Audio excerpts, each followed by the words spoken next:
sad. Veteran.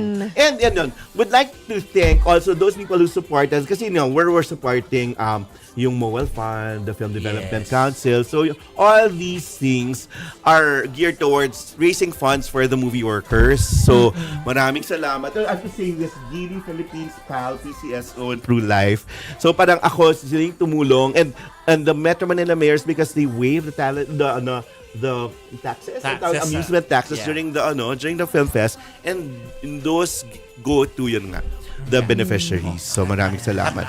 Hatakin mo na ang mga viewers na gawin yan sa Okay. Christmas. Panata naman po to kasi 51st edition na po ng Metro Manila Film Fest. Tapos yung Golden Year last year. But yung mga pelikula, yung mga hinahain na pelikula na marami nagtatanong, wala namang magandang pelikulang Pilipino. Ito po, magaganda itong mga pelikulang to.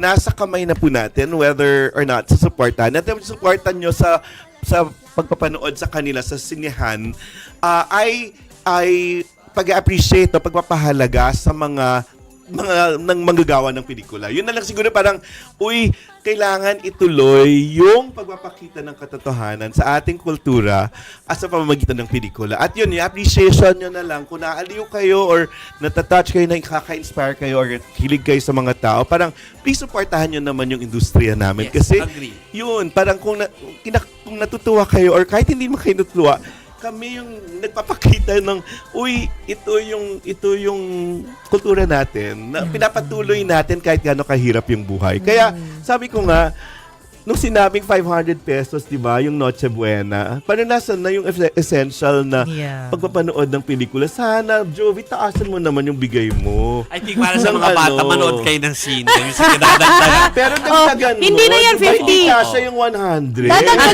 na yung zero ang 50. Oo, sana. Oo. Kasi yun, parang yun na yung tulong nyo sa aming industriya. Yun, parang yun.